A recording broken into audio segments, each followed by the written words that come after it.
In this video, I'm going to walk through setting up an ad account if you're spending 50K per month on Facebook. The core purpose is to find learnings and navigate them over to a separate campaign where you can spend a bit more at scale. Usually 2 to 3 campaigns. Now the first campaign is a creative testing campaign. If it's an existing brand, it will have around 15% of the overall budget. If it's a net new brand, slightly higher, so something like 80%. So when diving into the ABO, for example, we usually like to have it separated by each creative batch. So each ad set is going to be batch 1, batch 2, batch 3. Can be a combination of images versus video. The only reason I like to do this is if I had a CBO here, the videos and the images would compete against each other, and chances are the images would get more of the spend just because you usually get much lower cost per clicks. The alternative approach here of what we could do is, if we are limited on the creative output, we can have 2 CBO campaigns, which are 2 creative testing campaigns, one for videos and one for images only, and then we can work from there and find winners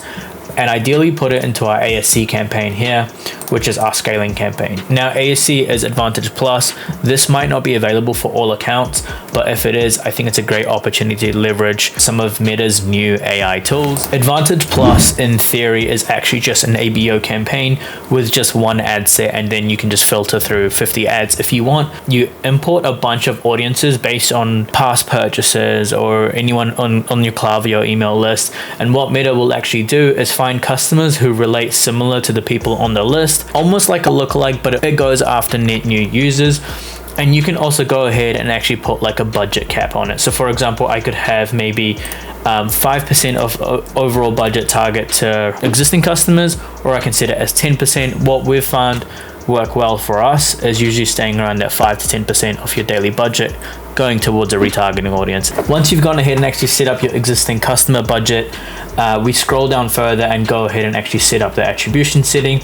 Now, depending on your brand, again, I would highly recommend to optimize for a 7-day click window. This will give Facebook the idea that, hey, I only want to attribute purchases to anyone that's actually clicked my ad in the last 7 days. Chances are, if your brand has a lot of different channels active, you'll see a lot of view through conversions that Facebook will actually allocate to the platform. So the last thing I'll probably mention is, once we've finalized all of the attribution setting, we can go ahead and finalize our ads. Now these ads are going to be everything that's performed well in our creative testing campaign. We automatically import them all if Meta has suggested so. If not, we can go ahead and actually duplicate over here on the ad level and then just use an existing post ID and go ahead and add it from there.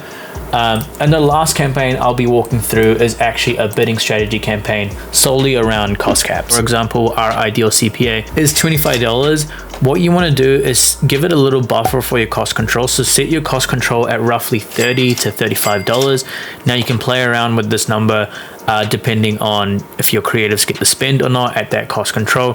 From there, we'll go ahead and set a daily budget of around $200 to $300 and see if we get spend throughout the week. Now, what cost controls are actually really good for is providing that efficiency across the account on a blended level. So for example, let's say throughout the weekends or heading into the weekend, we usually see cost controls be super efficient. A lot of people are looking to buy during that period, and 2, they actually stay within our ideal CPA and don't end up spending the full budget.